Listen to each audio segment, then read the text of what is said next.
Have you ever wondered why the world seems to be in a constant state of conflict? And why the United States, a nation that champions peace and democracy, so often finds itself at the center of these conflicts? The answers might be far more complex and unsettling than you think. Today we're diving deep into a topic that's often whispered about but rarely discussed openly: the American war economy. We'll uncover how, for some, war isn't a tragedy, it's a business, and business is booming. Let's start with a term you've probably heard before: the military-industrial complex. President Dwight D. Eisenhower, a five-star general and a Republican, famously warned the American people about its dangers in his farewell address in 1961. He cautioned against the unwarranted influence of a massive military establishment intertwined with a huge arms industry. He saw a future where decisions about war and peace might be driven not by national security, but by the pursuit of profit. Eisenhower wasn't some anti-war activist or political outsider. He was a war hero who led Allied forces to victory in World War II. When he spoke, people listened. Has his warning come true? Many argue it has, and on a scale he could have never imagined. Think about it. Every missile fired, every tank deployed, every bullet shot. They all have a price tag, and someone is cashing the check. In the United States, the defense industry is a colossal part of the economy. Companies like Lockheed Martin, Raytheon, Northrop Grumman, and Boeing are giants not just in America, but globally. Their stock prices often surge at the mere hint of international tension. When a conflict breaks out, their order books fill up. New contracts are signed, production lines ramp up, and profits soar. It's a disturbingly simple equation. Global instability equals financial gain for a select few. When tensions rise in Eastern Europe, the Middle East, or anywhere else on the map, Wall Street takes notice. Defense stocks climb. Investors celebrate. The market rewards war. So how does this system sustain itself? One key mechanism is lobbying. In Washington, D.C., the defense industry spends staggering amounts of money to influence policy. We're talking hundreds of millions of dollars each year. These funds go towards campaign contributions, employing former government officials, and funding think tanks that often advocate for a more aggressive foreign policy.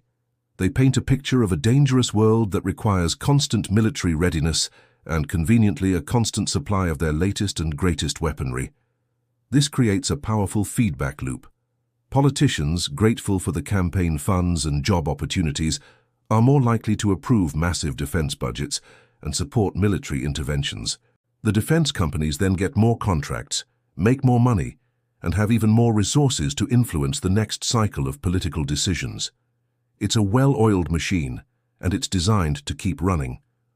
Former generals and Pentagon officials routinely leave government service and land lucrative positions on the boards of these same defense contractors. The revolving door spins, and the lines between public service and private profit blur until they're almost invisible. Let's look at some examples. The wars in Iraq and Afghanistan, which spanned 2 decades, cost American taxpayers trillions of dollars. A significant portion of that money didn't go to rebuilding those nations or supporting the troops in the best way possible. Instead, it flowed directly to private military contractors and weapons manufacturers. Reports from bodies like the Special Inspector General for Afghanistan Reconstruction have detailed billions of dollars in waste, fraud, and abuse. We saw contracts for everything from security services and logistics to base construction and IT support, often awarded with little oversight. For these companies, the prolonged conflict wasn't a failure of policy.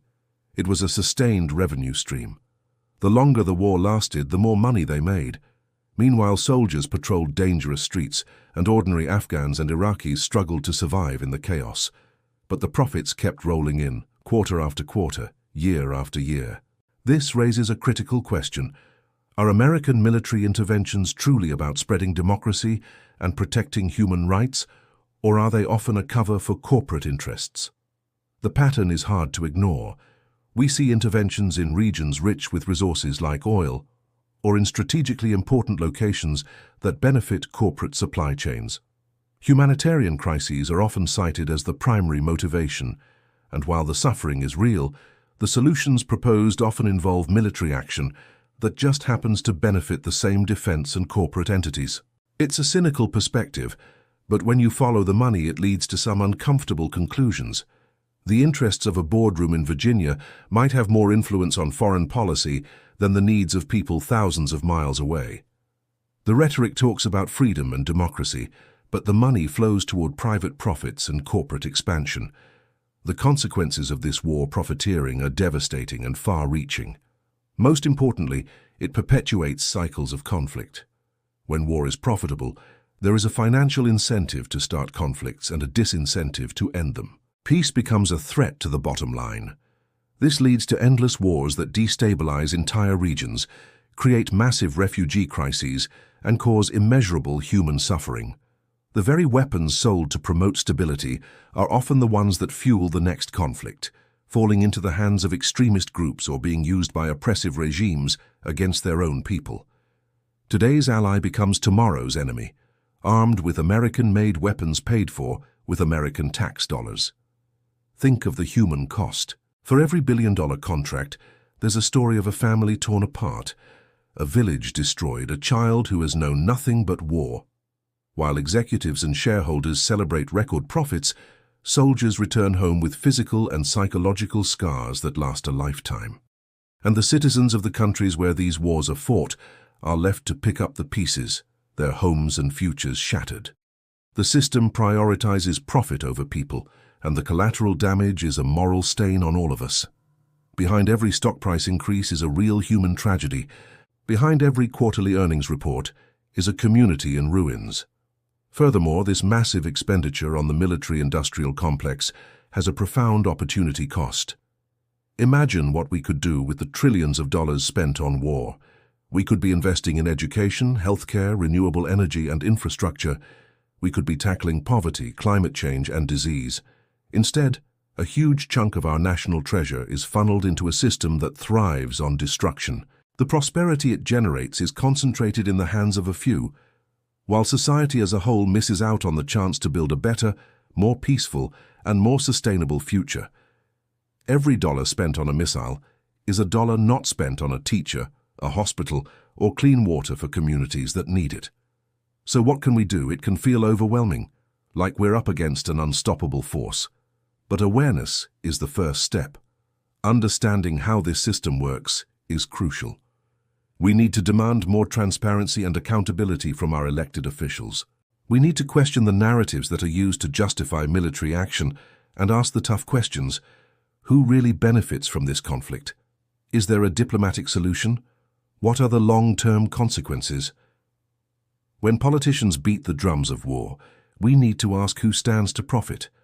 Supporting journalism and organizations that investigate the military-industrial complex is also vital.